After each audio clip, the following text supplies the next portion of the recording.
Hey guys, Ramsey here. Welcome to another video. Today we are doing a This Is Not a Top 10 episode, and I have to give a special shout out to my subscribers. One of my subscribers very kindly recommended this video. He said, hey man, there's an ingredient that's very important in perfume that you never actually have done, and this is not a top 10 on before, and it's the note of Styrax. Now, interestingly enough, Styrax goes all the way back to ancient times. There are mentions of it in ancient Greece. There are mentions of it in ancient Rome. It was actually traded as far back in as the 5th century BC, people think, scholars think. And basically, Styrax is it is tapped from a type of tree called a Styrax benzoin tree. Although what they do is they deliberately damage the bark, and Styrax has this sort of ability to make the fragrance, to my nose, come across as slightly waxy. It's slightly balsamic. It has these common traits with other resinoids. Okay, so it's going to share similarities with things like Peru balsam and Tolu balsam and stuff like that. And it's widely known to give a perfume body. And ever since they have really almost outright banned, but severely limited, let's say, the use of oak moss in perfumes, because back in the day, if you smell vintage fragrances, the stuff that I go on and on about on this channel from the 70s and 80s, you'll notice that there's much heavier ingredients in a lot of those perfumes. They're thicker for a couple reasons. One is the materials that they use, but two, they had to really compete against people smoking in the air, because remember, in the 70s and 80s, it was common for people to smoke indoors. So the fragrances were supposed to be able to sort of cut through that smoke. And those heavier base notes were a big part of it. Once they started to get phased out, it became very popular to start using other fragrance materials as a fixative. Styrax is one such material, and it sort of adds this woody, smoky undertone to me that you know, some people say it has this wet wood like smell. Other people say it has this smoked sausage like smell. I can't say I would have ever thought of smoked sausage, but I can tell you that it does give a slightly smoky, woody undertone that, to my nose, comes across as very waxy. You know, it adds a waxy element to when you're smelling a perfume. And it's an ingredient that I think is only growing in popularity. And so I figured it would be a great time to do this video. Now, one thing I must mention, I do these This Is Not a Top 10 videos on individual ingredients as a way to, as an excuse sort of to talk about a lot of different perfumes, because that's what this channel is about. It is a perfume channel, and I love talking about perfume with you guys, and this gives me a fantastic reason. But understand, I am going off of Parfumo, okay? So if Parfumo has a Styrax note, I'm including it in the video if I have it in my collection. Obviously, I don't have everything. And so these are just fragrances from my collection that have the note of Styrax according to Parfumo. Now, if you go to some other places and do some research, you'll see that some of the fragrances that are recommended as Styrax fragrances are not in this video, because, well, I'll just give you a couple that were listed. For example, opium is one such example given on the Perfume Society. Another is this, Givenchy's Pie, not listed according to Parfumo as having a Styrax note. And finally, another one is actually my scent of the day, believe it or not. And so I'll just show you real quick. This is Terre Hermes in the 500 ml bottle. Look at this thing. I literally had to put it against my body today when I sprayed it, because this does have an actual sprayer that works. You know, many of my other 500 ml bottles that I have, there's some flacons from Creed, for example. I have a Royal Oud, and I have a Viking in 500 ml, and they don't have atomizers, is the thing. So this having an atomizer is absolutely insane, and so it's just crazy. Bottle discontinued in this size, by the way. I was able to score it for 300 bucks last year. I looked on eBay today. There's only a couple handful. They want between now $400 and $450 for the 500 mil. So anyways, it's kind of a cool little collector's piece, but also you can just spray away without, with reckless abandon, if you will. And this is one of the fragrances that the Perfume Society lists as having a Styrax note. Now, I could almost see that. There is this, sort of, woody undertone to the fragrance, but Parfumo doesn't have the Styrax note listed, but it's a good excuse to show it anyway, since it is my scent of the day. Earthy, woody, really the fragrance that sort of put Hermes on the map as having a smash hit perfume. Many of their perfumes, and we'll talk about one today that does have a Styrax note according to Parfumo. Many of my Hermes fragrances from the past that I love and I go on and on about on this channel, they just never sort of really got popular with just the average person. Very few people are going to walk into an Hermes store and buy Bel Ami or buy Eau de Hermes from 1951. It just, that type of fragrance doesn't appeal to the masses. This did. This really sort of put Hermes into the spotlight. It took them from, almost like a rich person playground where you had to have a certain amount of money, and not just money, but clout. You couldn't just go in there and buy a Kelly bag. You had to buy the gloves and the socks and the hats and all the other stuff that they sell first. And then it's almost like unlocking a boss in a video game. Then they'll let you buy the Kelly bag. When I heard that, I was like, that is the craziest thing I've ever heard. But they want to keep their brand intact. They're as a luxury house, the worst thing that can happen to them is everybody wearing Hermes. That's exactly what they don't want. They want what they consider to be the elites, or the people who are very popular in their mind. Those are the people that they want, the celebs. Those are the people that they want wearing Hermes. They want their bags to be captured in a photograph. They want them to be seen on TV in the big screen and social media, and they want them to be sought after. But they don't want just the average person just running around with Hermes bags. It ruins the brand. It's all about exclusivity and limited availability, and it creates that desire, for somebody to go out there and spend that kind of money, because sometimes we're talking about $100,000 bag. I mean, think about how crazy that is. But that's what we're talking about, and they won't even let you just go buy it. Even if you walk in and say, "Hey, I've got 100 grand," they would say, "Nope, you got to buy all the other stuff first." So it's an interesting business model. So this was a little bit of a it was a fragrance that I think Hermes loved because of how popular Terre de Hermes was. The average person started to go into an Hermes store to buy this. It was something that they could afford and own a piece of Hermes for themselves. But on the other hand, I think part of the old school Hermes mentality did not like how big of a hit this was. And it's almost like, it reminds me of the story that Pierre Bourdon, whenever he made Cool Water, he actually submitted the brief to Hermes first, and they turned him down. They said, "This is a great fragrance, but we honestly could not release it because it goes against what we stand for as the Hermes brand." They knew they had a hit on their hands if they would have bought it, but they didn't want that. So they actually turned him down specifically because they thought it would be too big. Crazy.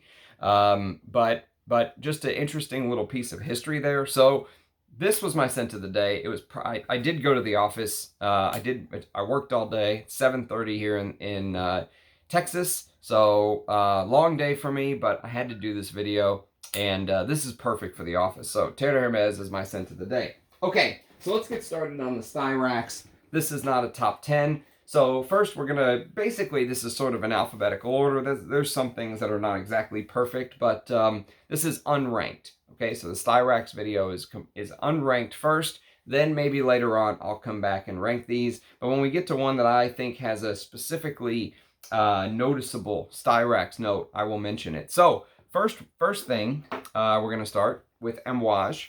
And there's one Amouage that I'm gonna mention. There's one honorable mention for Amouage that I couldn't find. That's Memoir Woman. So Memoir Woman has a fantastic Styrax note. I actually have a video on me, not blind testing, but testing for the very first time Amouage's women's fragrances. So if you want to check that out, it's in my live stream. I've got a Amouage live stream that you can go check out on that. But I couldn't find the little decant just to show you. But Memoir Woman is if I was going to buy a handful of Amouage for women's scents, Memoir Woman would be one of them. And so this is the one that I do have in my collection that has a Styrax note, and this is called Opus 11. Now, Opus 11 is a very interesting fragrance because it smells very similar to what I think is probably one of the best designer scents of the last 15 years, and that is Gucci Guilty Absolute. So Gucci Guilty Absolute is very close to Opus 11. They both share a restricted material that only certain perfumers get to use, and that is called wood leather. And wood leather is a material that you'll find both in, I forget which, maybe it's Givaudan or one of those big oil house captive molecules or whatever it is. But it's in both of these. The Styrax note is in the base of this. And you're going to get this oud-like accord with some marjoram in the top. And this thing is an absolute beast. It's a blue beast, just like Interlude Man is the blue beast. This is also a blue beast. And it lasts forever. I basically consider this sort of a backup of Gucci Guilty Absolute. Since I don't have a backup of Gucci Guilty Absolute, this is my backup. So Opus 11, created by Pierre Negrin in 2018. It came out 1 year after Gucci Guilty Absolute, and I thought that that basically Amouage was sort of copying the Gucci because of how close the smell is. But actually, someone in the comments once left a comment and said no, that it was actually sort of a race to see who could put out a fragrance with that ingredient first. And there's only a handful of perfumers that are allowed to use this particular wood leather ingredient. One is Alberto Morillas, and the other is actually Pierre Negrin. So if you go look at some of the other fragrances that are using that wood leather note, like for example, there's a flanker of that Philip Plein No Limits that I've shown on previous videos called Super Fresh. And that has the wood leather note in the base, and that's an Alberto Morillas. So there's just some interesting little tidbits there. But yes, Opus 11 is fantastic.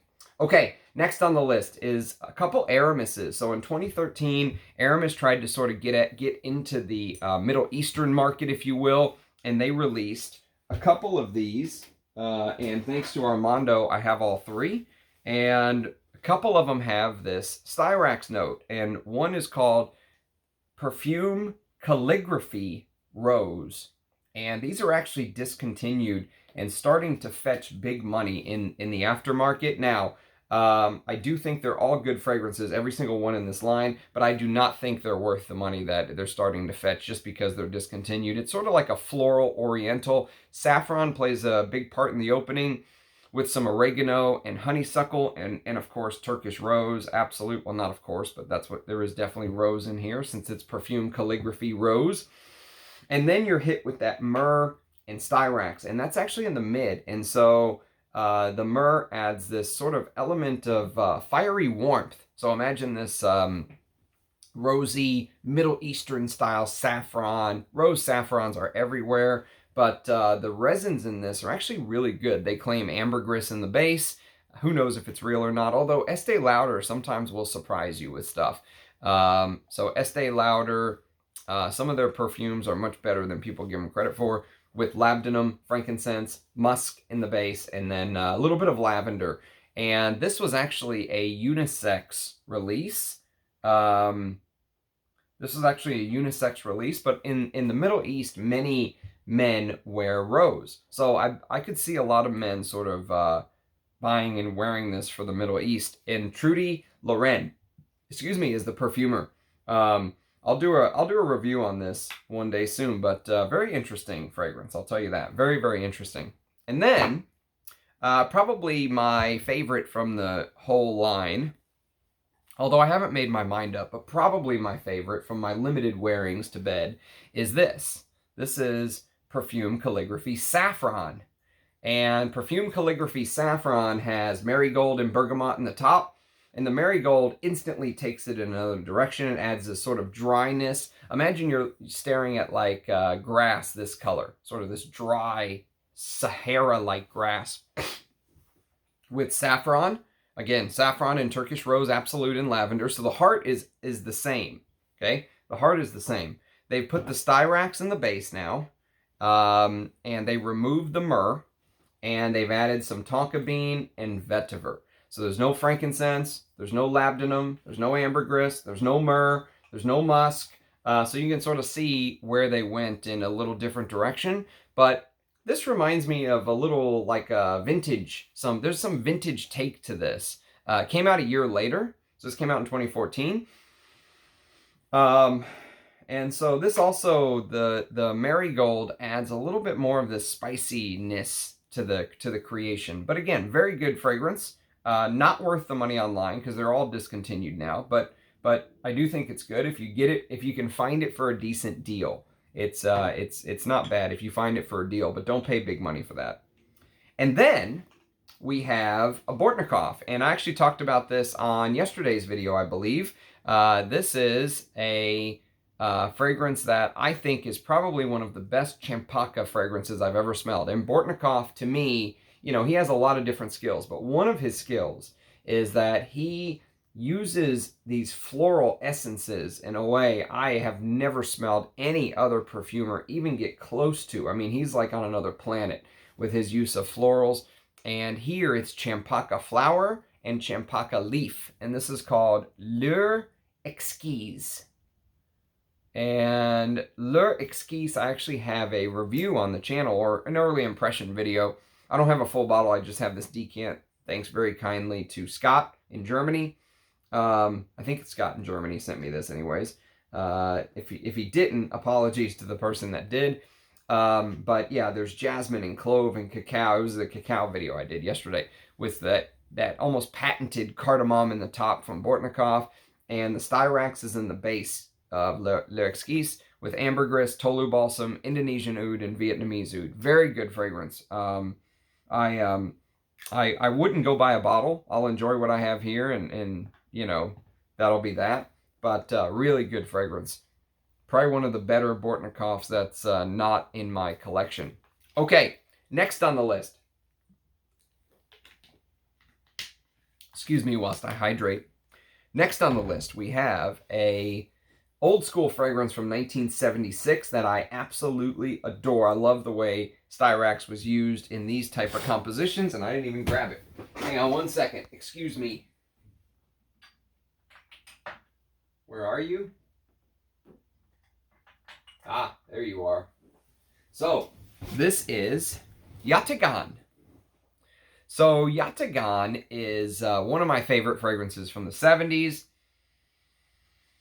Oh, it's out of this world good. It's so masculine. I've talked about it before. It's like, you know, moving leaves on the ground that have been sitting under sort of this forest canopy for months without being disturbed, and you move them and you get that sort of earthy, wet, slightly moldy, you know, when leaves kind of cover everything, they almost create this almost Ziploc bag-like feel with what's underneath, right? Whenever you move them, you get that hit of that earth, that spicy, woody earthiness. There's pine in here. There's tarragon, which is one of my secret note ingredient that I absolutely love. Anytime I see tarragon, I know it's probably going in the right direction, with galbanum and lavender.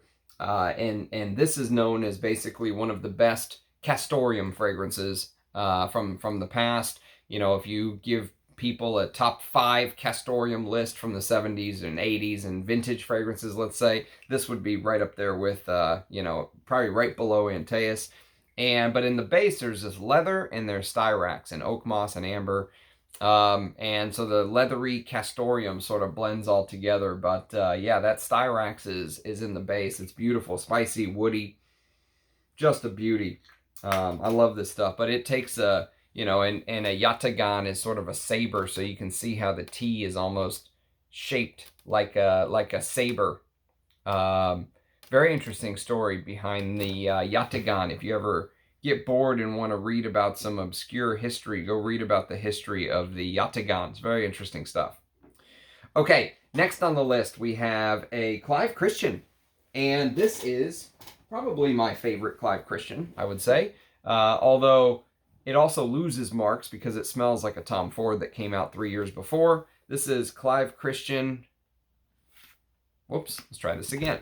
This is Clive Christian C for men in the ostrich box, me lord. Yes, ostrich box. So C for men is basically this leathery, spicy, smoky raspberry leather that smells very, very close to Tom Ford's Tuscan leather. This is my backup of Tuscan leather, and you can see the dent I put in this. I absolutely adore this fragrance. It is one of the best Clive Christians. They say they've added some things that are not in Tuscan leather, like oud and mate tea and, you know, stuff like that. Do I get oud? I mean, I guess it's possible. Do I get costus? I guess it's possible. Definitely, I would say there is this Styrax feeling in the base, this sort of waxiness that I get. And, you know, this and I would say X for men are probably my two favorite Clive Christians. Not a house that I rate very highly, to be honest with you. And definitely not a house that has good value for money. They are extremely expensive. You don't really get very much bang for your buck with them. Okay, next on the list is a discontinued fragrance that I think is actually really good. And you could find this for $10 or $20 for the longest time. Nobody wanted it. Now the price has sort of shot up, as you could imagine. A lot of these discontinued fragrances have been doing lately. And this is a fragrance called Girl by Pharrell Williams, but it was actually created by Comme des Garcons. So you can see made in France by Comme des Garcons.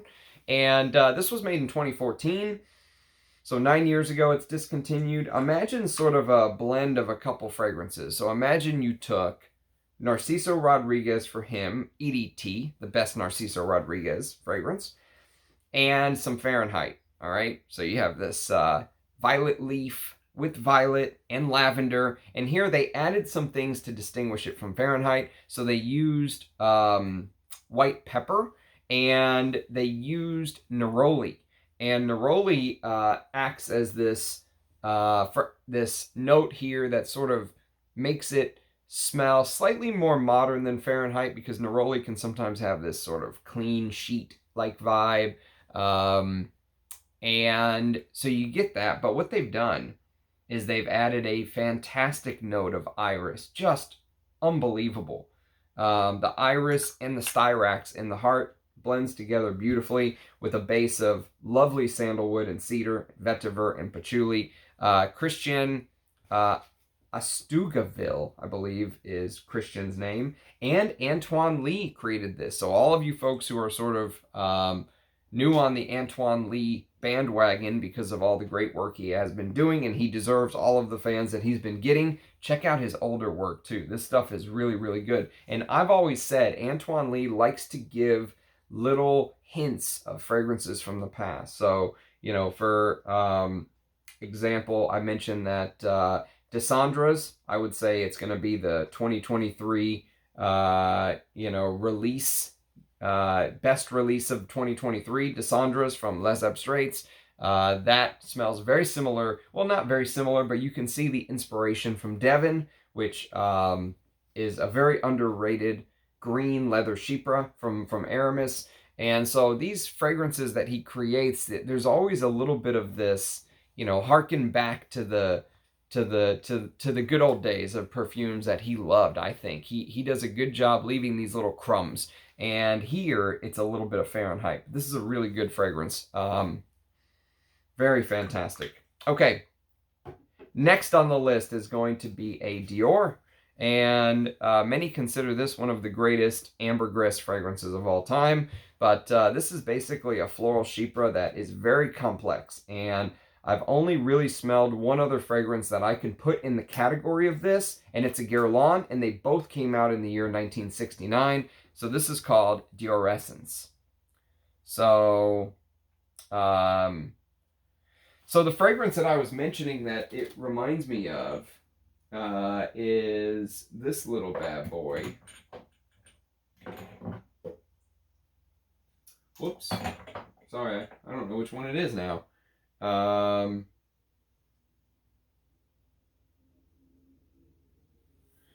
Yeah, apologies.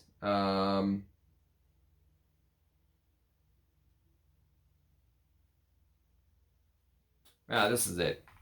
So this is Chamade. You can sort of make it out if you just look at the right angle. Anyways, Chamade and Dioressence both came out in 1969. They are the two closest. They're sisters to me. I can't think about one without thinking about the other. And it's interesting because I have gone back and forth and back and forth and back and forth again on which one that I think is better. And it was actually Dioressence that sort of opened my eyes to this DNA. I actually did not like Chamade at first when I first sprayed it. It was a hard fragrance for me to sort of wrap my head around all at once. But the more I've sort of worn both, the more I've appreciated it. Then I went and said, you know, Chamade's the better of the two, and then back to Dioressence. And it's tough to pick my favorite. They're so unique. But one thing about Dioressence is if I was going to tell you to put an asterisk next to a fragrance that had a note of Styrax for you to go and investigate into the dry down, this would be the one I would tell you to put your asterisk next to. I think after smelling a lot of work from Guy Robert, and I'm a big fan of Guy Robert, Amouage Gold Man I think is a masterpiece. I don't think it's any of the crap you see people write about online. All of that stuff you see on Fragrantica or whatever about Amouage Gold is absolute rubbish. But this is I think Guy Robert's best work. I've come to basically the conclusion that Dioressence is Guy Robert's best work. But it's this aldehydic, fruity, floral, irisy, just fine French perfumery, just masterpiece. Dioressence is an elegant masterpiece. And it does so many transitions, and the transitions are marked. They're sharp. The transitions are serious. Oh, it's so complex. The ingredients are so high quality. I mean, it's just out of this world. And so yes, the Styrax is in the base here, but I would highly encourage anybody, and don't let the fact that this is for women stop you. I would encourage anybody who likes fine French perfumery to check that out. Now, the exact opposite of fine French perfumery, if you go to my live streams, you'll see a recent live stream from the house of Fragrance du Bois. And this is called Oud Blue Intense. And so I did not like this one. If you want my feelings on it, go watch my live stream. I mean, I guess it's not the worst thing I've smelled from Fragrance du Bois. But I guess that's not saying very much either. It's cardamom, mandarin orange, nutmeg, cistus, myrrh, frankincense, amber, apopanax, more myrrh, oud, benzoin, and Styrax. So not a fan, although I guess, I mean, you could do worse, but for what they're asking for this, it's just outrageous to me. But go check out my live stream if you want to learn more about Oud Blue Intense. And you know what's interesting? When I was doing that live stream, someone told me that the vintage Fragrance du Bois, bottles are much better than the stuff that they put in the bottles now. And I was like, really? So maybe one day I'll get to try a vintage Fragrance du Bois. Right hand to God, I'm not kidding. Somebody told me that. Could you imagine hunting down vintage Fragrance du Bois? My God. Just makes me want to fall out of my chair thinking about it. Okay, next on the list is the great Frederic Malle, and this is Geranium Monsieur. I want an old bottle of this before Estee Lauder sort of took over Frederick Mall. I would love to see what a vintage of this is like. This is a minty, you know, fresh, sort of green, sandalwoody, musky, spicy. It's a very interesting scent, and it's created by Dominique Ropion. There's a ton of synthetics in this. It feels very synthetic and yet very fresh. Touch of frankincense in the base to go with the ambroxan. There's a big ambroxan in this too. This is a big synthetic bomb. And Styrax is in the base.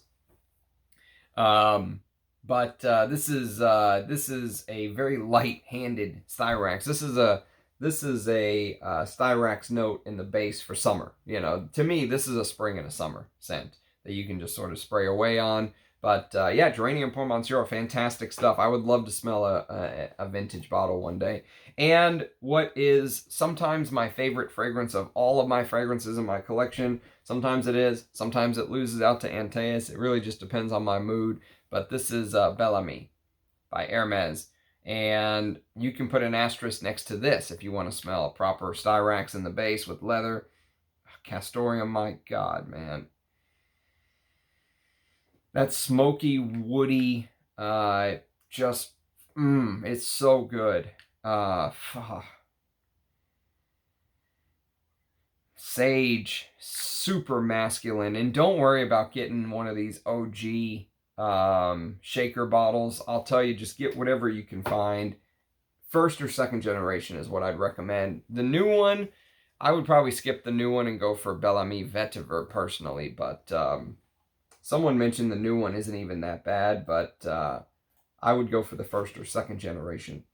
Okay, next on the list is going to be a Jacques Bogart, and this is called Witness. I love Witness. Witness is fantastic. It's spicy, it's woody, it's earthy. It's got rose, and it's got that early 90s cinnamon, which I've talked about before on the channel. Early 90s cinnamon, for some reason, to my nose, smells very different. The way that the spice was used, maybe it was a different quality of cinnamon. Sounds crazy talking about quality of cinnamon, but I swear there's something special about the way early 90s or late 80s, early 90s cinnamon was executed in perfume. Rose, geranium, cinnamon, orange, lemon, mugwort, patchouli, sandalwood, benzoin, and Styrax in the base. Definitely a Jacques Bogart I can recommend. And if you know sort of the way that Balenciaga did their built-in sprayers, because Bogart Group actually owned Balenciaga for a while, you'll be able to see the difference. This is what the 50 mil, I think this is a 50 mil. What are you? Yeah, you're a 50 mil. This is what the 50 mil bottle looks like with the built-in sprayer, and this is what the 30 mil, and of course the 100 mil also has the built-in sprayer. But yeah, this is one of my favorite Jacques Bogart. I think it's fantastic. If you like, if you like early 90s fragrances right before that aquatic wave washed everything away, check out Witness. And it's a throwback sort of to the old days too. Great Christmas scent too. Okay, next on the list is going to be a fragrance that is discontinued and hard to find, fetches pretty decent money. This is the Eau de Cologne. Someone mentioned that I should also keep an eye out for the Eau de Toilette. I mean, it's hard to collect everything because everything's so expensive nowadays. But look at this bottle. I love this bottle. Look at the detail in this. This is called Versailles Porum from the house of Jean de Prez. And this is fantastic stuff. So I've basically settled on this being like a 80s version of Aramis from 1964, the OG that Bernard Chant made. I don't know who created Versailles Porum, but I can tell you they had an eye to the past. There's clary sage, pimento, lemon, and bergamot with sandalwood, geranium, patchouli, cedarwood, jasmine, stone pine, carnation, cinnamon, and fruity notes with frankincense, moss, musk, amber, leather, vanilla, labdanum, and Styrax. So imagine like a much greener, slightly fruity So there is some playfulness. To me, Aramis is dead serious. I mean, it is not screwing around. It's going straight for the jugular. This has a little bit of a playful side to it because of those fruity notes, and it's also much greener. So that stone pine and whatever green notes they used in the top, maybe even a hint of Artemisia. I think there's a hint of Artemisia in the top or something like that, you know. But beautiful masculine that nobody talks about. If you're kind of like me and you like the stuff I like, this is definitely one to put on the to sniff list. And again, I have the Eau de Cologne. The Eau de Toilette, I think, is in a white cap. The Eau de Cologne is black. So, okay. Now, one of the best floral chypres no one talks about is this little bad boy. And I originally bought this, Sublime, Jean Patou. This is the Designer Parfums version, okay? So you can see Designer Parfums on the bottom. If I can get it to, yeah, you should be able to make that out. Designer Parfums. And I was like, you know what? This is good. But I have a feeling this is one of those fragrances where, yes, this is good. And this is discontinued altogether. So they're not making it at all anymore. So if you can get this and that's all you can get, great. You'll be happy. But if you're like me and you want to smell what it originally smelled like when it came out in the early 90s, find the bottle that looks like this. This is special juice right here. This stuff is, oh my God. It is, this could be a Guerlain. Honestly, no shit. Not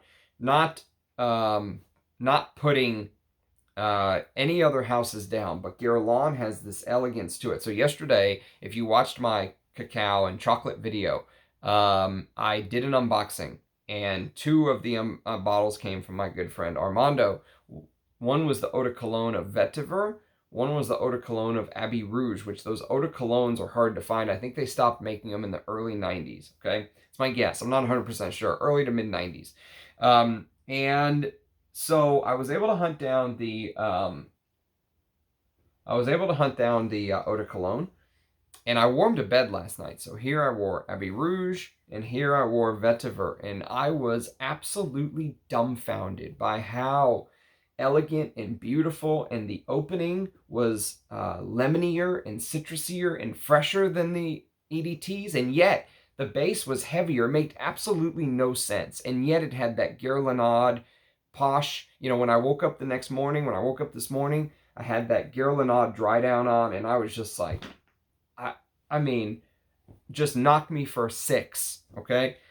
That's what this did. This is Sublime, okay? It's recognizable as Sublime. Beautiful floral chypre, fantastic carnation, orris root, rose, lily, jasmine, ylang ylang, but it has that base of vanilla, civet. There's a little animalic touch here too.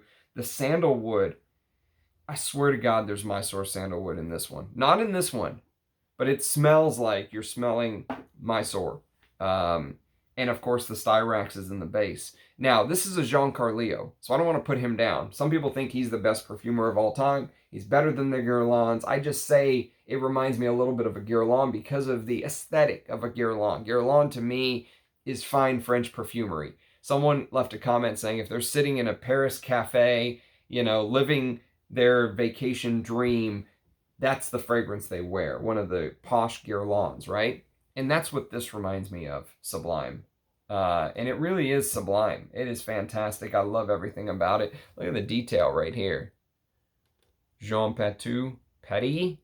I gave up a cap just to get this for a very fair price because it didn't have a cap and it was a partial, but I could not be happier with this. This is one of the most underrated chypres that if you can find it in this bottle, you'll be satisfied. Okay, now, one of the not underrated but unknown masculines that I love. It's discontinued. It came out 11 years ago, and I think it's the best Guise has shown creation of his career. I think this is his masterpiece, and no one smelled it. No one talks about this. I actually sent some of this to Armando, who has a hell of a nose. Keep that in mind. He sent me stuff I've never smelled. Opened my horizons to stuff that I've never had a chance to experience before. And I sent him a sample of this because he had never smelled it. And he came back and said, I'm buying a bottle. You know, your D can't convince me. 100% I'm buying a bottle. And this is called Kinski by the House of Kinski. So this fragrance was issued after Klaus Kinski, the very famous but you know, actor that had a little bit of a tumultuous career. Whatever you think of the man, Klaus Kinski, okay, put that aside. Forget about the man here. This is about the fragrance. And this is a spicy, animalic cannabis fragrance. So the top, this is my favorite cannabis fragrance. So everyone says, oh, Black Afghano. I say Kinski because Kinski has this cannabis note that is perfect without smelling like you just, you know, smoked a J or something. But it blends with this aldehydic castoreum opening that is outrageous. The castoreum almost joins the fruity blackcurrant and the cannabis immediately. And there's crazy things in here. There's marine notes. Makes no sense. I never would in a million years smell a marine note in here. Never would in a million years guess there's a marine note. But apparently there is. There's hedione, which is the ingredient that is supposed to have this slight jasmine-like feel, but it's supposed to attract the opposite sex. There's nutmeg and rose and magnolia, and the base is vetiver, amber, cedarwood, labdanum, patchouli, styrax, suede, benzoin, and musk. This is, for a frag head, to my nose, you know, all that shit Giza Schoen is doing with the eccentric molecule line, that's a moneymaker for him. That's putting bread in his pocket. That's all that, and a lot of it. He's made a ton of money off of just selling a molecule that you can buy from the big oil houses for, you know, 5% of the price he's selling it for. So that was a moneymaker. But for a frag head who wants something different and unique and very unique, nothing smells like this. I've never smelled anything that smells like this. Kinski by Klaus Kinski. Hard to find, but damn. Backup bottle worthy even, I would say. Ugh, I love that fragrance. And how the stuff I had to go through to get it makes it even more satisfying. Okay, next on the list is another Chypre, a floral spicy Chypre by Maurice Russell, his first fragrance in my collection, all the way back from 1980. This is K. Decrizia. This is the EDT. I also have the EDP. They're both fantastic. It doesn't matter which one you get, really, in my opinion. Maybe one day I'll do a comparison, but no need. I mean, they're both amazing. Aldehydes, hyacinth, bergamot, neroli, peach, lily of the valley, orange blossom, carnation, narcissus, iris, jasmine, rose, tuberose, orchid, hell of a floral heart, civet, moss, musk, ambergris, leather, sandalwood, vanilla, vetiver, styrax in the base. And look at the quality of these bottles. I mean, look at that. They are not, there's no fancy diamonds on the cap or anything like that, but it is a gorgeously elegant, high-class bottle. And ditto for the perfume. I mean, yes, it's marketed towards women. Yes, there's a lot of florals. Yes, there's a little bit of that, you know, peach note. But there's the animalic touch, the civet that's used in here, and the way it's a Chypre, right? I could easily wear this. I have no problems wearing this. K. Decrizia. Decrizia is such an underrated house to me. So much of what they've done is... Okay, next on the list is going to be a long-lost Lagerfeld that's discontinued, sadly, and this is called KL. Now, this one's for women. They also have a KL Ulm. They're both amazing. This is a heavy, aldehydic, animalic oriental fragrance is basically what it is, with this beautiful orangey aldehyde spicy thing.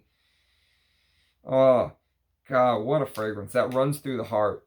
Runs through the heart of the fragrance, so you get this orange aldehydic feel, which you'll smell in other Lagerfeld. So if you've smelled Lagerfeld Cologne for Men from 1978, came out 4 years before this, it has a little bit of that orangey, powdery, spicy, you know, aldehydic, oriental creation that they use labdanum and benzoin and vanilla, and styrax is a big part of that creation. So this, I think, played a big part in setting the table for the 80s, setting things like Obsession by Calvin Klein to come out and sort of run the gamut and just knock everyone over.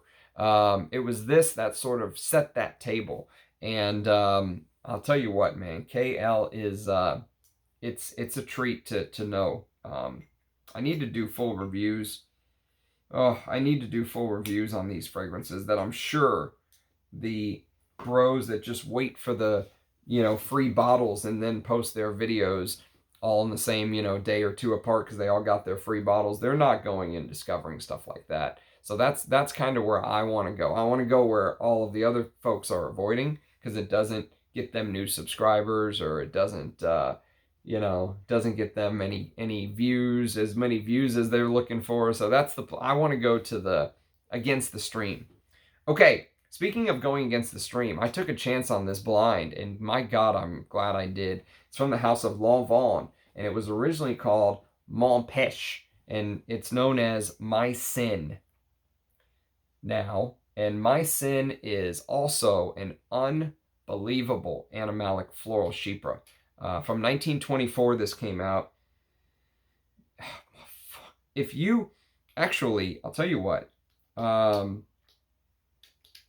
if you like stuff like this, get this, okay? Now, these are not the same. I'm not saying that. This is much more elegant. This has some dirtiness to it. This has a little bit of dirtiness to it, but really it's beauty. You almost jaw slackened with the beauty of Sublime, vintage Sublime. But this has a little bit of dirtiness to it. There is, if you've ever seen the old advertisements for My Sin, you'll know exactly what I'm talking about. There is this, how would you say, there is this lasciviousness to the advertisements of My Sin. And even by the Roaring 20 standards, it's interesting. But man, the lilac in here, the clove, the tolu balsam, that civet note it's so old school. They don't do a civet note like this anymore. And when you smell it, you'll know exactly what I'm talking about. But in that sort of animalic floral chypre that almost smells maybe like an oriental, it's that kind of vibe. But yeah, good stuff. Okay, now here's one that I don't think is so good stuff. It came out 10 years ago. 10 years ago. This is just, it's almost like too much. And I wore this to work one day, and I was like, my God, this is, it's a lot. Some people say it smells like Black Afghano. Bullshit. I'll take Black Afghano any day of the week over this. This is called Hard Leather by LM. And Hard Leather is, it's, when you look at the notes, and actually when I smell it, and if I just spray it, like wear it to bed or something, I could be like, you know what, this could be something I might like. But when you wear it as your scent of the day, it is a lot. You have to be very careful with the sprays here. It's leather and rum in the top, with honey and iris in the heart, with oud, styrax, cedarwood, frankincense, sandalwood, and vanilla in the base. It just doesn't seem very well blended. It's very, very hard. It is hard. It's very hard, harsh, hard, very smoky, almost like something's burning. Yeah, I got to spend more time with that one. That's Hard Leather.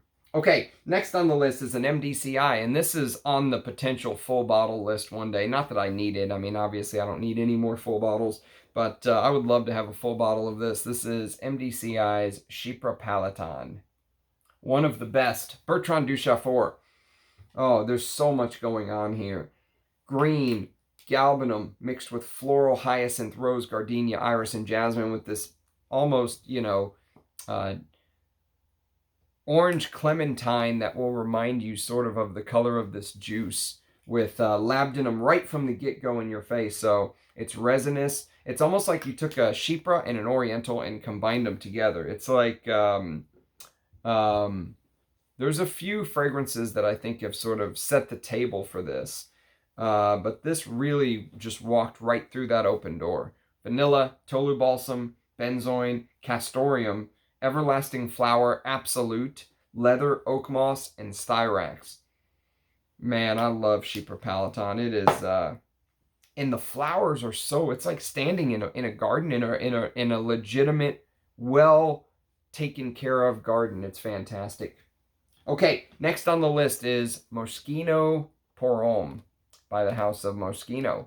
And this is also discontinued, unfortunately. If you like stuff like this, Bel Ami, give this a try, okay? This is still much better, in my opinion. Hands down, this is much better. But this is still good. They've added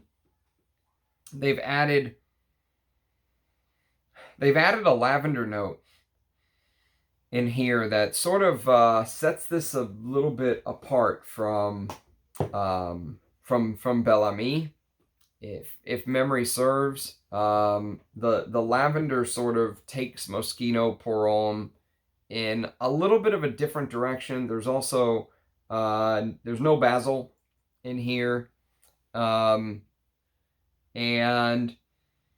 you'll see the comparison. I mean, this really does feel like an 80s leather fragrance in a 90s release. It came out in 1990, and it was a flop. It flopped for the brand. But if you like things like Fendi Uomo, if you like Bel Ami, if you like Trussardi Uomo, give this a try. I think this is lesser than all of those that I mentioned, but I still think this is good. There's something very oily about this. And actually, if you took notes, so if you put an asterisk next to Dioressence, like I told you to earlier, pick up your pencil again or pen and put it next to Moschino Porum, because I think this is also a great representation of Styrax in the base.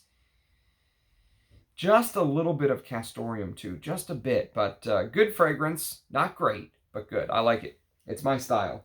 Okay, next on the list is going to be a Parfums de Nicolai from 2014. So this came out 9 years ago. The OG, I think, came out in the 90s. This is called New York Intense. The best Parfum de Nicolai as far as I'm concerned. Lemon, bergamot thyme, lemon, petitgrain, and mugwort. It sort of has that, imagine Bois du Portugal, or imagine like Chanel's Pour Monsieur, but with a little bit of animalic touch in the base, which I like. I like that animalic bit. It keeps it more interesting. You know, there's lavender, clove, black pepper, chamomile, cinnamon in the heart, oak moss, styrax, tonka bean, absolute, vanilla, frankincense, musk, and patchouli, and civet and castoreum. And those two animalic notes in the base, the civet and castoreum, keep this fragrance very interesting. And this fragrance does change. For a citrusy, aromatic-like fragrance that the citruses really do last, it does change. I think this is her best fragrance that I've smelled. I haven't smelled everything yet. Actually, I haven't smelled most of everything that she's done yet. But yeah, if you sort of want this classy, old school, you know, DNA, very gentlemanly, right? Maybe gentlemanly with a little bit of bad boy thrown in. Whereas some of the other fragrances I've talked about are mostly bad boy with a little bit of gentleman thrown in, then you could go with New York Intense. Okay, next on the list is some Papillon fragrances. So the first one is Dryad. I'm going to do a full review or an initial impression of this very soon. I've been waiting, and it's about that time. Dryad is a green chypre from back in the day. It's got all kind of notes, a million notes.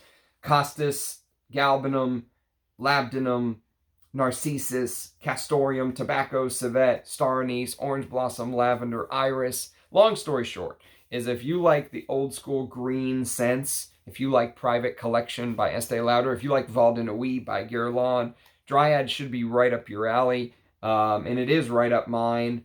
However, I'm sort of saving up for a propeller bottle of Val de Nuit, so I kind of had to sacrifice a full bottle of Dryad. I don't have a full bottle, this is all I have, but this is enough to do a review for you guys, so that's going to be coming very soon. Okay, next on the list is going to be Salome, one of my favorite Papillons. I used to think this was my favorite, but I think Anubis sort of snuck in there and took first spot. 2015 release. I will say this is the best use of Hyraceum I think I've ever smelled. It's perfect. And that's a very tough note to work with. Jasmine, carnation, oak moss, bitter orange, orange blossom, patchouli, Turkish rose, bergamot, and styrax. And, you know, if you like stuff like, for example, if you like Jean de Prez Bala Versailles, which I've talked a little bit about, the Parfum, not the Eau de Cologne. I think that's more, I don't think that's as animalic, but the pure Parfum has some skank to it, you know. The the Pure Parfum, if you've never seen the picture on the front, it's supposed to be the ball at Versailles. So imagine you're in France before they cut off the head of, what was it, Louis XIV? I can't remember. They cut the head of the king off in the Revolution. Imagine before that, though. They're partying in Versailles. All of the good-looking girls from all around come to the ball, and they're all sort of dressed like that.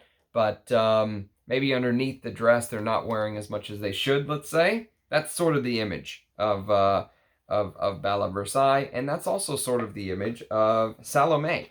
Maybe a girl that you really like, but you're not the type of girl that you take home to mom, that kind of thing, right? That's Salome, and it's perfect. It's sex on the skin. It is pure sex on the skin. Okay, next on the list is a fragrance from a line that gets no love. I'm gonna give it love one of these days. It's just time. It's just getting around to it. And this is from the house of Pierre Cardin. This is called Quia. So this is the name of this entire line with the horses' heads is the Centaur line. So this is Centaur Queer Cassac. Queer Cassac. And this is bergamot, frankincense, green grass, lavender, clove, jasmine, labdanum, nutmeg, patchouli, sandalwood, vanilla, Virginia cedar, and Styrax. So when I first smelled this, I was absolutely, I couldn't believe that no one talks about these. The whole line. I went and got the entire line, but I'm missing one. I'm missing the amber. The amber did not come in the set. There was an orange one in there, but it wasn't the orangey amber one. It was a different. Anyways, long story short, is there's like 7 or 8 of these or something. And so I have all of them except for one. They are all fantastic. What an amazing line. And this is one of them. This is this deserves to be discussed. Again, something that the folks who are just waiting for the free bottles are not going to do. I'll do it. Queer Cassac.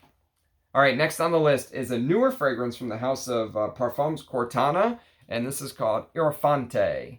And if I was going to buy one fragrance from the house of Parfums Cortana, this very well may be it. I actually have an entire live stream dedicated to Parfums Cortana. Actually, I have 2. There's 2 dedicated to them. I had to split it up because he sent me the whole sample set. But there's the note listing if you want to kind of look it over. Well, I'll just read it. I don't know if you can see that. It's suede, gasoline accord, and nutmeg in the top, with smoky leather, Styrax, and pyrogene in the heart, with golden amber, cashmeran, and vetiver in the base. I like this. This is a good release. It's suedey. It's got that clean fuel sort of burning in the top. So when you first spray, you get this almost like, imagine being at a refinery. You know, it's that kind of vibe. Jet fuel, burning clean. Beautiful, beautiful fragrance. Shout out to Joseph Cortana for creating that. And Luca Maffei is the perfumer, by the way. Good stuff. That was a 2022 release. One of the better releases of 2022. I liked it. Not enough to go by pay what they're asking for a bottle, but I did enjoy it.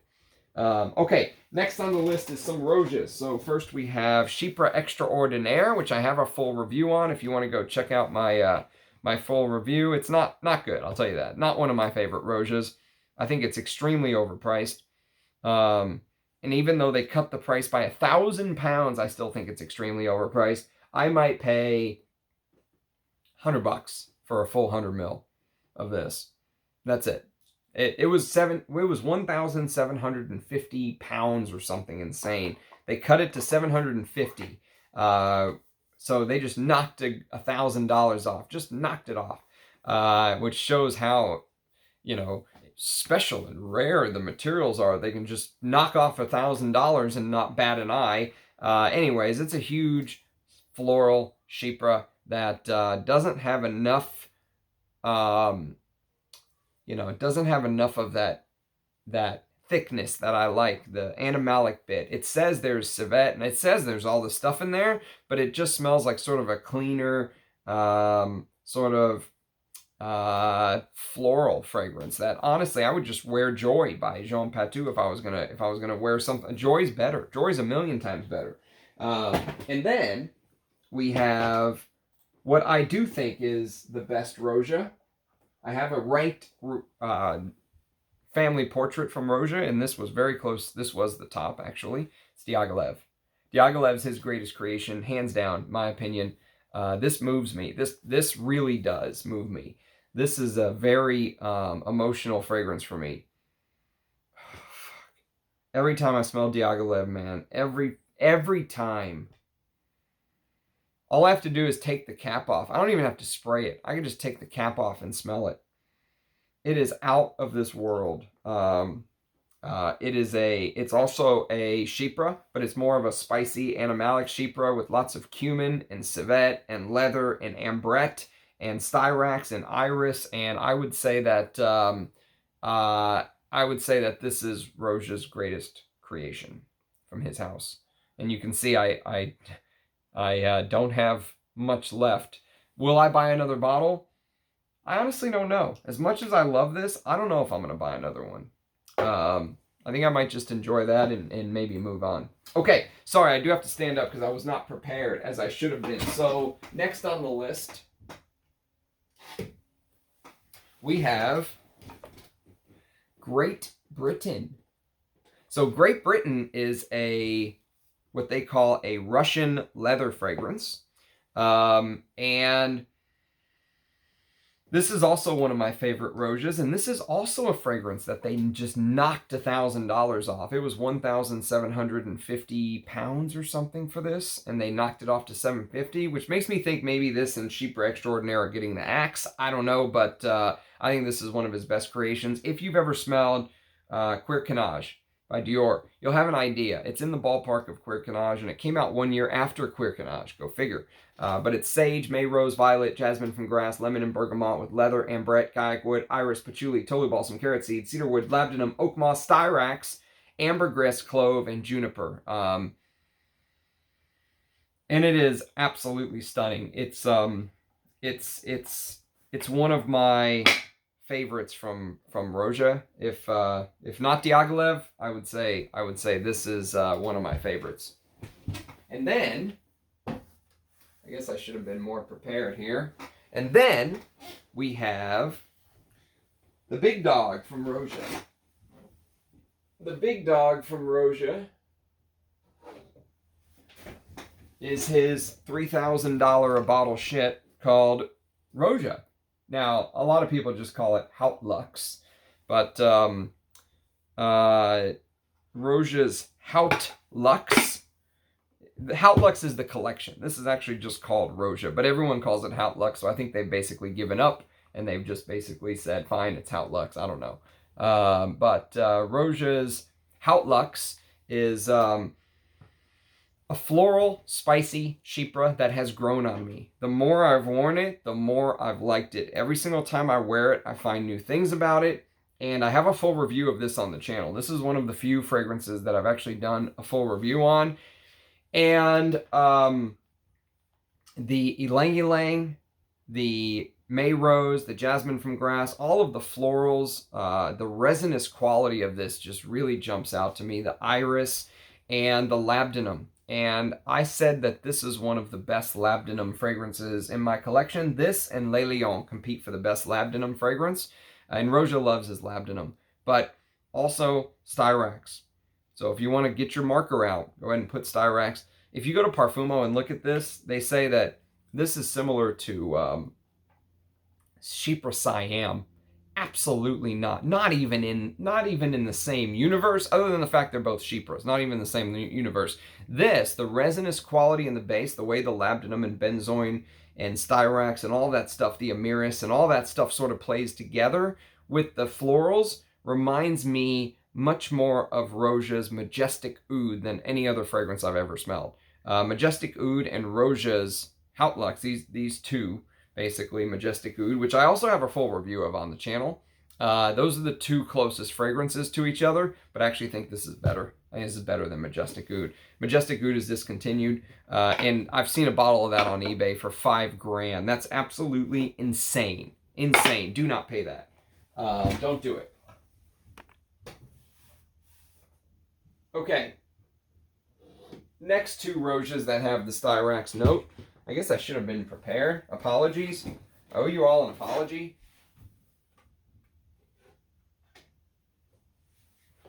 Next two are going to be Parfum. Oh, shit. Dusty. Okay, next one's going to be Parfum de la Nuit number 1. So Parfum de la Nuit number 1 is resinous, spicy fragrance that also has some animalic bit. There's civet, styrax, cypriol, cistus, bergamot, cedarwood, gaiac wood, patchouli, saffron, vetiver, vanilla, tonka bean, and of course the styrax is in the base.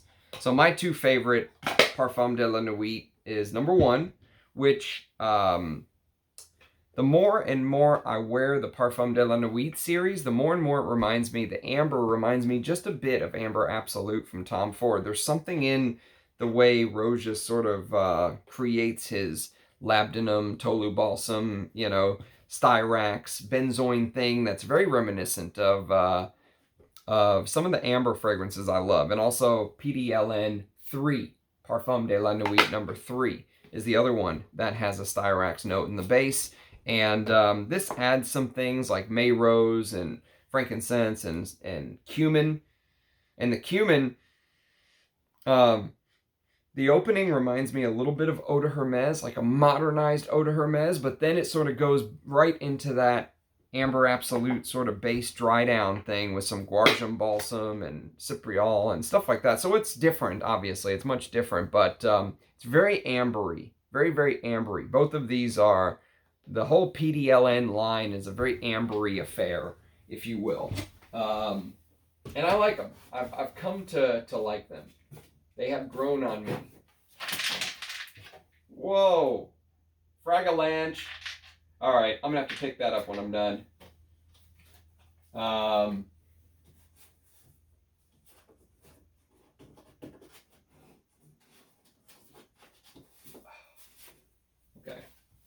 All right, I'm going to pick that up when I'm done. Apologies. Apologies. I will try to be more prepared next time on those. And then we have... What do we have here? Ah, yes, we have this. We have this little bad boy. This is Reckless from the House of Roja. And I also have a full review on this if you're interested. So Reckless is sort of a spicy, woody fragrance that reminds me of Clive Christian's X, basically, is the way I'd look at it. And the Styrax is in the base. Okay, next on the list is a discontinued fragrance by Alberto Morillas from the early 90s. It's called Romeo Gigli per Uomo. I absolutely adore this stuff. It's one of my favorite designers, and I think it's... I mean, Alberto Morillas was such a different perfumer back then. Oh, I wish you could smell the way that everything was sort of executed here with the fruits, the plum, the Brazilian rosewood, the cinnamon, the honey, and the styrax and the vanilla and stuff is in the base. But what a designer that is. Spicy and woody. And again, the cinnamon, early 90s, the way the cinnamon is executed is fantastic. Okay, next on the list we have Testa di Moro by Salvatore Ferragamo. This is smoky, woody, very modern leather. You know, I use this as an example of a modern leather in my leather. I did a Russian leather, Spanish leather, modern-ish leather. This was an example of a modern leather because it's a suede-like leather, you know, and it's got dried fruits and saffron with styrax and mate tea in the base. A little bit of frankincense. Not my favorite, though, I'll tell you that. I don't like this as much as Papa Persola's. I might even sell this and try to buy... Orto Parisi has a fragrance called Sturkis. I think I would prefer Sturkis over Testa di Moro. And then, actually, my scent of the day from yesterday. This is Nostalgia.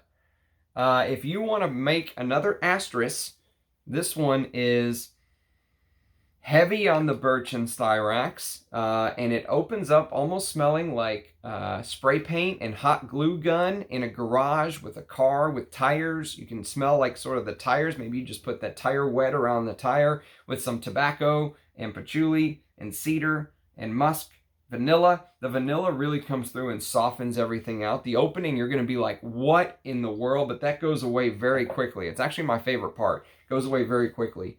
But what a fragrance that is. Nostalgia by Santa Maria Novella. And then we've got some Spirit of Dubai's, which I have full videos on if you want to go check those out. One is called Maidan. Maidan's the leather one. And interestingly enough, you know, the fragrances sort of continue. So the first generation goes into the second generation and sort of turns into a different fragrance. So I did not think Maidan was worth as much as the people were asking for it. However, there is a second generation fragrance that has a horse. I forgot what it was called. And everyone was saying I need to smell that because that's like a continuation of Maidan. But this has a million notes, leathery and woody. But basically, the Styrax is in the top here, which is very, very different. And then the other one that had a Styrax note is Rimal. And Rimal is the first generation fragrance that turned into Bois in the second generation, which I just did a review on. If you want to go see what I think about Bois, you can go check out my review. But this is sort of an oriental, spicy, leathery, cinnamony. There's a little bit of caramel and oud and stuff like that in the base, some saffron. The color of it makes you think of sand. And sand is actually a big part of the fragrance. These sand dunes, you know, oriental sand dunes. Some sweetness. I liked it, but I actually liked Bois better. So I liked the second generation better than Rimal. But there were... so I'm excited about testing some of the other second generation fragrances. But I don't own any full bottles of Spirit of Dubai. But Maidan and Rimal are the two that have that Styrax note. If you want to go check out my reviews, you can under the Spirit of Dubai playlist on my channel. And then we've got some Thierry Mugler's. So we have Amen, which again, I'm not prepared, but here we go. We've got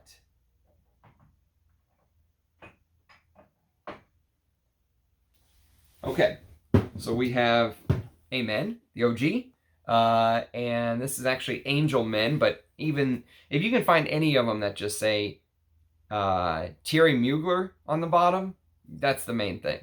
If it's Thierry Mugler, that means it was pre-2017 when they did the name change. Apparently, Thierry Mugler put out a new line of fragrances only available at H&M, and it was a big hit for the brand. They're doing really well. So this is probably my favorite masculine gourmand, if you will. I mean, what can I say about Amen that hasn't been said? The patchouli, the lavender, the caramel, the honey, the tar note, the coffee, and the benzoin and the Styrax and vanilla is in the base. I really like this DNA. Probably one of my guilty pleasure sweet fragrances. And then we've got Pure Havane, which is a flanker. Sort of this honey, cherry, tobacco with cacao, patchouli, ambergris, labdanum, and Styrax. And if you can't find this anymore, because this is discontinued, I've always told people go for the Thierry Mugler ones. But if you can't find it, you could go for this little bad boy. This is Rayon's Insurrection Wild 2, which actually, look at this presentation for a clone. It's actually not too bad. And it's a good clone, too. It smells great. It's honey, tobacco with patchouli, cacao, vanilla, amber, Styrax, and French labdanum. And then we've got this little bad boy, which is one of the most underrated Amen flankers. I love this stuff. It is called A Taste of Fragrance. So some people call it pure chili, but it's not really pure chili. It's called A Taste of Fragrance. And you can see succulent, hot, and spicy with a woody oriental. Spot on. Coriander, peppermint, bergamot, lavender, red pepper, patchouli, cedarwood, coffee, tonka bean, musk, and Styrax in the base. And then We've got YSL's Y from 1964, the OG, one of the best floral chypres for women ever made. This influenced so much of the 70s, I think. Smelling this makes me understand why the 70s turned so green and why those big green chypres were so popular. I think this was a big, this had a big impact. This really left its fingerprint. This was the very first YSL fragrance. Yves Saint Laurent was, I mean, he was such a rock star. And this is, the greenness in the top just reminds me of some of those 70s green fragrances, but then this goes in a different direction, so it sort of hints at the green, and then it goes in another direction. I think the 70s fragrances like really honed in on that green opening and blew it up and did their own thing in the 70s. But the plum note, the aldehydes, the florals, the honeysuckle in here, I think this is the best honeysuckle note I've ever smelled. And that civet, amber, vetiver, and styrax in the base with patchouli and sandalwood. It is fantastic. One of the best 60s fragrances, I think, from the 1960s. And then we've got two zoologists that use a styrax note. One is a fragrance called Hyrax. Now, this is a challenging fragrance, I will tell you that. Even for me, there are some challenging elements to this. The Hyraceum here is much more animalic and used in a harsher way than I would say Salome, for example. I actually much prefer Salome. It's elemi resin, pink pepper, saffron, Turkish rose, Hyraceum, Styrax, hyacinth, whiskey, castoreum, amber, civet. So there's civet, castoreum, and Hyrax in here. It's like a animalic soup with patchouli, sandalwood, benzoin, and tonka bean. So the Styrax is in the heart. And then probably if I was going to buy another full bottle of a zoologist, this might be it. This is Sacred Scarab. Sacred Scarab, I think, is I think it's a revelation for, you know, the market where they're just throwing everything out. You know, there's very little ingenuity. This Sultan Pasha just came in and he just created something so unique with so many amazing notes. There's a wine note. There's a blue lotus note, which I mentioned, you know, Bortnikoff uses flowers like that. Very rarely are you going to see this kind of a note in a perfume like this. Blue lotus, wine, civet, with that myrrh and raisin note in here. It's so different, but yet so perfectly executed. I mean, I would love to see Sultan Pasha do an Amouage and a Guerlain. Those are the two houses he claimed he wants to make fragrances for. He puts so much time and effort into his perfumes, and you can see how serious he is about it and how emotional he is about it. This is, if it wasn't for La Douleur Exquise, honestly, I would say this is the fragrance of 2022. But La Douleur Exquise came about and sort of overtakes this just by a little bit. But Sacred Scarab and La Douleur Exquise are the 2022 release of the year, if you ask me. Okay, so that's it. That's my Styrax video. Thanks for watching, everybody. I wanted to keep it around an hour. We're 18 minutes over. I appreciate the support everyone gives me. It is it's great to have so many knowledgeable subscribers that teach me so much. While you know, it's like ask the audience. You know, I can never know anything, and so it's great to have you guys there right along with me in this journey. Honestly, it's an honor to do these videos for everybody. I appreciate every single one of you who have subscribed and watch and interact with me. Do leave a comment. That's the one thing I will say. Leave a comment. I will respond to you. I respond to all of them. It's just a matter of when. So, all right. Cheers, guys. Everyone have a good evening. I'll catch you next time. Bye.